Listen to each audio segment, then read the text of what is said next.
Kasi nung mga una kong auditions, syempre, acting-wise, parang, paminsan nahihiya kasi ako mag-prep sa harap ng prod. So yun yung natutunan ko. So recently, na nag-audition ako.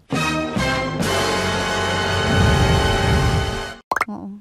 Yes, ayun. So yun naman, sa mga auditions na-experience ninyo, ano yung natutunan nyo doon na hanggang ngayon dala-dala nyo pa rin? Binabalik-balikan nyo pa rin? First time na na-reject sa audition, yun pala. Ano yung mga natutunan ko? Meron ako. Okay, do you wanna go first? Sige, muna. Go first. Okay. Actually, ako, wala yan. Recently, nagkaroon ako ng parang sunod-sunod talaga na Rejections. Tapos parang recently ko lang din na-realize, or like last few months, I guess, or this year, na parang, huwag ka nang mahiya pag andun ka na. Parang, kasi nung mga una kong auditions, syempre, acting-wise, parang, paminsan nahihiya kasi ako mag-prep sa harap ng prod. Diba, andun ka, tapos kailangan may marating ka na emotion. Paminsan nahihiya ako. Paminsan kailangan ko sumigaw para makarating doon. Di ko ginagawa. Kasi feeling ko, i-judge nila ako. Ganun na parang, grabe, di ka pa ready, pumasok ka na dito. Tapos recently lang ginawa ko na parang pagpasok ko, bahala kayo dyan. Sisigaw ako dito, kakausapin kita, gagawin ko lahat ng gagawin ko para lang makarating doon, bahala kayo dyan. So yun yung natutunan ko. So recently na nag-audition ako.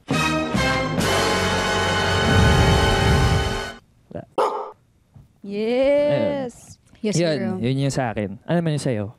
Yung sa akin, ako naman kabaligtaran nung sa'yo na lahat naman talagang gagawin ko talaga sa mga auditions. Like, wala talagang hiyang, kapal ng mukha ko talaga. But in the end, alam ko kasing binigay ko yung best ko. Pag na-reject ako, disappoint ako. Sobrang sakit to a point na talagang iiyak ako for a whole week.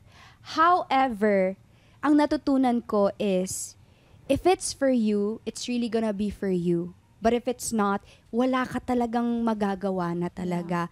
So, yun na lang yung ini-instill ko sa mind ko na if may rejection dito, hindi ka na para dyan. It's like a protection from God. Redirection. Redirection niya yun sa'yo kasi there's something going to be better pa talaga for you. Just like recently, I auditioned for something and then hindi nga ako nakuha. Almost na akong makuha talaga pero biglang naudlot, na jinx. Biglang binawi nag-congrats na sa akin pero boom, bawi agad. Parang, bakit 2 days na lang? Bakit? Yun. Oo. Pero, weeks after that, may natanggap akong good news na, eto may bago kang show, ganito, ganyan. So, doon ko na-realize na parang, okay. Yeah, that's Huwag mo masyadong dibdibin, kumbaga. Oo.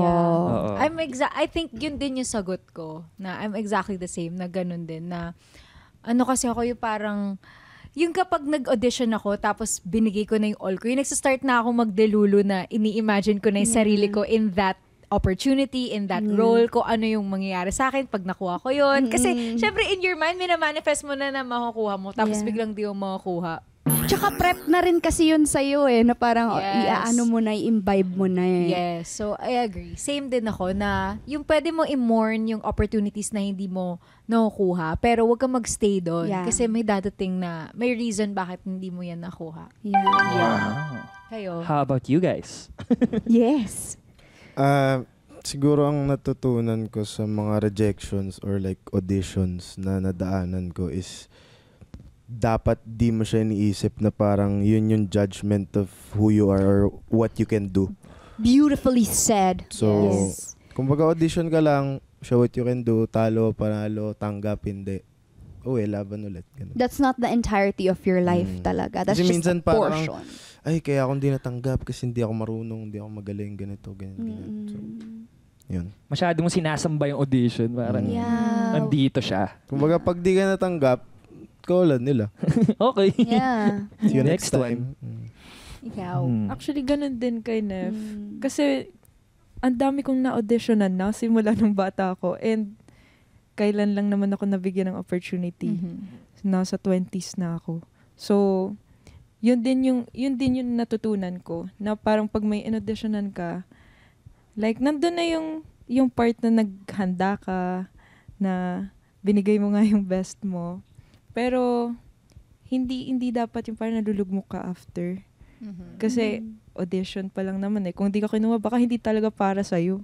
Or baka sa iba ka dadalhin. Like, redirection talaga. Totoo. Ako din, practical tip, kasi minsan din napapansin ko yung sarili ko sa auditions na yung isang tip na gusto ko din balikan sometimes kapag naalala ko yung mga auditions na nagawa ko before is sobrang kaba, yung parang hindi na super authentic nung nangyayari. So parang ako, if I would give a tip sa mga auditions, is take a moment to breathe. Parang hinga ka muna. Ikalma mo yung sarili mo. Kasi minsan, pag binabalikan ko yung auditions ko sa mga kung ano-anong bagay, parang napapansin ko, I'm rambling. Yung parang kung ano-ano na yung Hindi ka sinasabi ko. present Hindi in ako the present. moment. Parang Naka-autopilot ka. Oo, feeling ko, bawa may tinanong sa akin, feeling ko kailangan ko sumagot agad. Na kailangan kong madami akong masabi. Yung parang, okay, kumalma ka. Isipin mo muna kung ano yung sasabihin mo. Yeah. Yung parang hindi mo na naririnig yung mga sinasabi ng panels. Like parang, oo, sasagot ka na lang. Yes po. Okay, pwede ka kumalma, pwede ka huminga muna saglit para Yeah. masagot mo yung tanong ng maayos. Yung mga